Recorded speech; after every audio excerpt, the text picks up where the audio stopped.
All right, here is a Encon Crusader from 1998. This was one I had gotten on Marketplace at one point. This is in another one of the classrooms. I'll demonstrate this one. White and brass is shown. There's this low. The blades are reversible white oak. I think with white and brass fans, I tend to prefer the white side showing.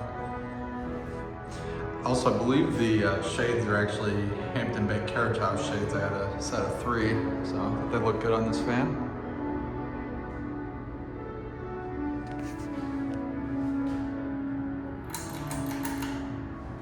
Medium.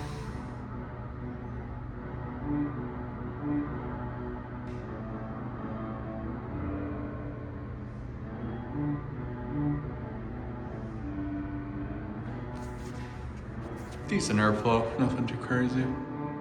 Actually moves more air than you would think. Got to say on par with like a DC-42. And there's high.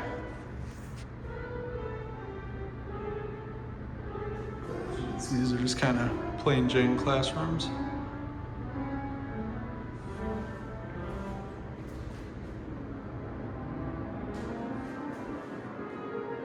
Yeah, not too bad airflow wise, better than you would think. And decently quiet too. So, all right.